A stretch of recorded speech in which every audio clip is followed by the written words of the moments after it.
আমরা সবাই যারা প্রতারিত হয়েছেন ওই জেলাগুলি থেকে সবাইকেই আমরা খুব তাড়াতাড়ি তাদের যে কষ্টার্জিত টাকা চলে গেছে সেটা আমরা ফেরত দিতে সক্ষম হব।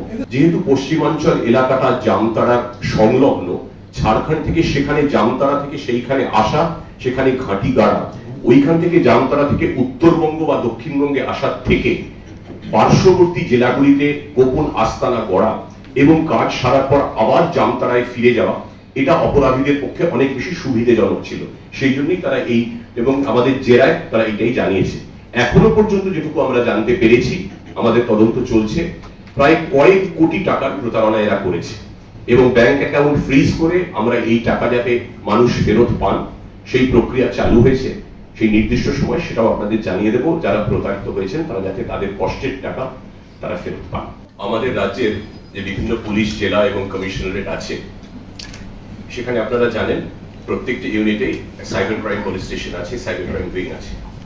এছাড়া রাজ্যগতভাবে পশ্চিমবঙ্গে সাইবার ক্রাইম উইং আছে। এই সাইবার ক্রাইম উইং এবং সাইবার পুলিশ স্টেশনগুলোতে বিভিন্ন ধরনের সাইবার প্রতারণার অভিযোগ নিয়মিত জমা পড়ে। কিন্তু গত এক মাস ধরে আমরা লক্ষ্য করছিলাম রাজ্যের একটি নির্দিষ্ট ভৌগোলিক অঞ্চল থেকে, নির্দিষ্ট করে বলতে গেলে পশ্চিমাঞ্চলের যে জেলাগুলি থেকে, মূলত বীরভূম, আসানসোল দুর্গাপুর কমিশনারেট, চন্দননগর, পূর্ব বর্ধমান পুলিশ জেলা এবং কিছুটা হুগলি জেলার অংশ থেকে খুব ব্যাপক হারে বিভিন্ন ধরনের সাইবার প্রতারণার অভিযোগ আসছিল, যেগুলো জমা পড়ছিল সাইবার থানায়, সংশ্লিষ্ট জেলাগুলি এবং সাইবার ক্রাইম উইংয়ে। কি ধরনের প্রতারণা? মূলত ব্যাপক হারে ফিশিং। সাইবার প্রতারণায় ফিশিং কাকে বলা হয় আমরা সবাই জানি।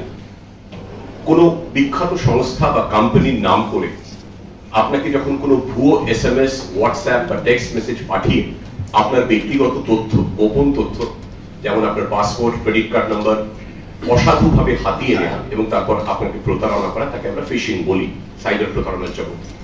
ডিজিটাল অ্যারেস্টের খুব ঘন ঘন অভিযোগ আসছিল। ফেক জব স্ক্যামস, ভুয়ো চাকরির ফাঁদ পেতে প্রতারণা, লোক ঠকানো। ফেক ইনভেস্টমেন্ট স্কিমস, ভুয়ো বিনিয়োগের ফাঁদ পেতে সাধারণ মানুষের কষ্টের টাকা আত্মসাৎ করা, সেই অভিযোগ আসছিল। ফেক গ্যাস কানেকশন দেওয়ার নাম করে, তার সাবসিডি দেওয়ার নাম করে সেটা থেকে প্রতারণার অভিযোগ আসছিল। সেক্সটর্শনের অভিযোগ আসছিল। অভিযোগ, এটা শুরুতে বললাম, অভিযোগ আসেই, নিয়মিত অভিযোগ আসে, কিন্তু একটি নির্দিষ্ট অঞ্চল থেকে, পশ্চিমাঞ্চলের জেলাগুলি থেকে গত এক মাসে প্রায় 250-রও বেশি এই ধরনের বিভিন্ন সাইবার প্রতারণার অভিযোগ যখন আসে, তখন রাজ্য সাইবার ক্রাইম উইং এর তরফে একটি বিশেষ দল গঠন করা হয় DIG cyber crime Shri Amit Kumar Rathore, যিনি এখানে উপস্থিত আছেন, তার নেতৃত্বে। এবং এই অপারেশনটির ব্যাপকতা সম্পর্কে আমরা এতটাই উদ্বিগ্ন ছিলাম যে এই অপারেশনটির নাম দেওয়া হয় অপারেশন সাইবার শক্তি। 10টি বিশেষভাবে প্রশিক্ষণ প্রাপ্ত দল গঠন করা হয়, যার সদস্য ছিলেন সাইবার ক্রাইম উইং এর দক্ষ প্রশিক্ষণপ্রাপ্ত অফিসাররা। গত এক মাস ধরে তারা পশ্চিমাঞ্চলের এই জেলাগুলিতে, যেগুলির নাম আগে বলেছি, Birbhum, Asansol Durgapur commissionerate, Chandannagar police commissionerate, পূর্ব বর্ধমান এবং হুগলি, তারা সেখানে এক মাস ধরে ঘাঁটি গেড়ে বসেছিলেন। গত 15 দিন আগে, আজ থেকে 15 দিন আগে আমরা প্রথম সাফল্য পাই। বীরভূমের খয়রাসোল বলে এলাকা এখানে আছে, সেখানে খয়রাসোল থানা এলাকার একটি জায়গা থেকে, একটি গোপন আস্তানা থেকে 3 জনকে আমরা গ্রেফতার করি। এই 3 জন সাইবার প্রতারককে গ্রেফতার করে আমরা জানতে পারি যে এরা ভারতবর্ষের সাইবার প্রতারণার যেটা জাতীয় রাজধানী যাকে বলা হয়, পশ্চিমবঙ্গের পার্শ্ববর্তী এলাকা ঝাড়খণ্ডের জামতাড়া গ্যাংয়ের সঙ্গে এরা সক্রিয়ভাবে যুক্ত এবং নেপথ্যের যে কলকাঠি নাড়াটা সেটা জামতাড়া গ্যাংয়ের তরফ থেকেই করা হচ্ছে। এরপরে এই 3 জনকে ধরার পর তাদের বিস্তারিত জিজ্ঞাসাবাদ করা হয়। যে ধরনের প্রতারণাগুলো হচ্ছিল সেগুলোর পুঙ্খানুপুঙ্খ বিশ্লেষণ করা হয়, টেকনিক্যাল অ্যানালিসিস করা হয়, প্রযুক্তির সহায়তা নেওয়া হয়, ম্যানুয়াল ইন্টেলিজেন্স নেওয়া হয়।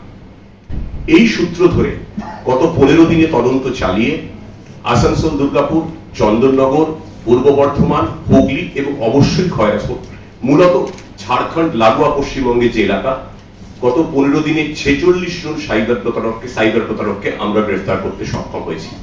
A total of 46 cyber criminals have been arrested.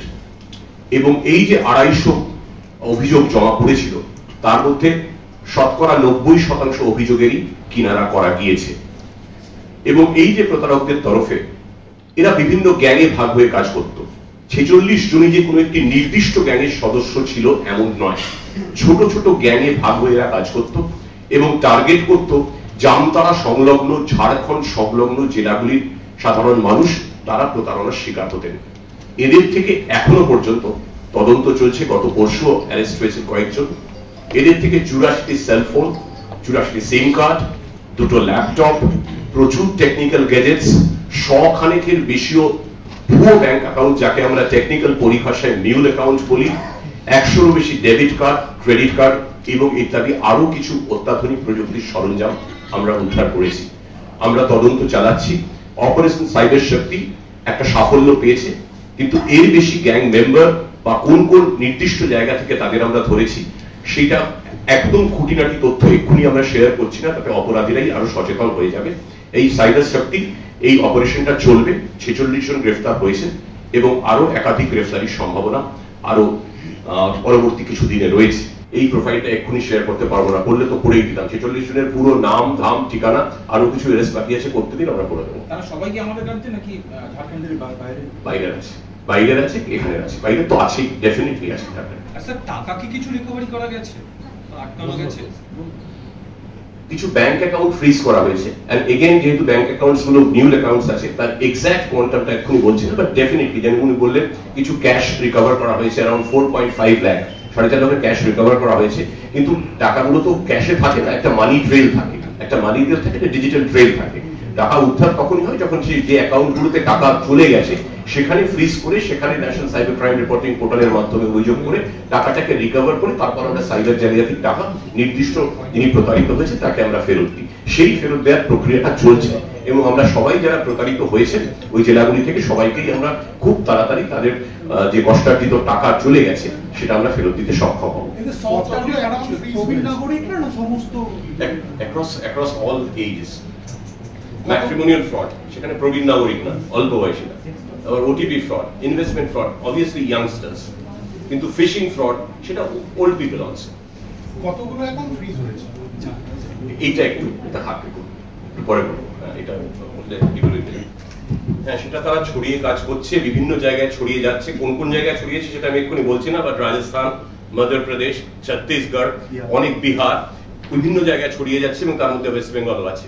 যেহেতু আমরা সবাই জেনে গেছি যে জামতারা একটা টার্গেটেড জায়গা এবং সেখানে একটা কুটির শিল্প গড়ে উঠেছে সাইবার প্রতারণা। It has become the cyber fraud capital of the country. সেই জন্য পুলিশের অ্যাটেনশন এবং সাইবার ক্রাইম উইংয়ের অ্যাটেনশন এড়াতে তারা বিভিন্ন জায়গায় ছড়িয়ে যাচ্ছে, as you are rightly pointing out. এটা তারই একটা অঙ্গ। এরা ওয়েস্ট বেঙ্গলেও এরা প্রলিফারেট করার চেষ্টা করছিল। এই পার্টিকুলার গ্যাংটা বিভিন্ন গ্যাংয়ে ছড়িয়ে গেছিল, কিন্তু নেপথ্যের কলকাঠি জামতারা গ্যাংই ইজ দ্য নার্ভ সেন্টার। কোনো অফিস বা কোনো বাড়ি ভাড়া নিয়ে কাজটা করছিল কি? ডেফিনেটলি ইয়েস, বাড়ি ভাড়া তো নিয়ে করছিলই, বিভিন্ন জায়গায় ছিল, কিন্তু সেগুলোর ডিটেলস আমরা এক্ষুনি দিতে পারছি না। মানে in the interest of investigation definitely বাড়ি ভাড়া নিয়ে করছিল এবং করতো, বাড়ি ভাড়া নিত। তারপর কিছুদিন পরে যে কাজ শেষ হয়ে যাওয়ার পরে তারা they will go back to Jamtara and they safe haven in Jharkhand. এখানে স্টেটা কতদিনের জন্য ম্যাক্সিমাম? That depends. এটা ডিপেন্ড করছে 7 দিন, কখনো 10 দিন, কখনো 15 দিন, কখনো 3 দিন। Depends on the type of fraud. কোনো ফ্রডের ক্ষেত্রে আপনার অনেক টাইম লাগে, ফিশিং এ সময় সাপেক্ষ। কোনো ফ্রড, ওটিপি ফ্রড বা gas connection fraud, instant DAC fraud বলে, ডেলিভারি অ্যাকসেপ্টেন্স কোড, সেগুলো তাড়াতাড়ি হয়ে যায়। কোন অপরাধটা করতে কতটা সময় লাগছে তার উপর নির্ভর করতো তাদের ওখানে মানে বসবাসের স্থায়িত্ব। এক মাস আগে আমাদের কাছে যেটা বলছিলাম এটা খুব অস্বাভাবিক না যে সারা রাজ্য জুড়েই সাইবার ফ্রডের অভিযোগ আমাদের কাছে আসে, কিন্তু গত 1 মাস ধরে হঠাৎ নির্দিষ্ট 4-5টা জেলা থেকে এত অস্বাভাবিক হারে ফ্রডের অভিযোগগুলো আসে। We have to take notice of that.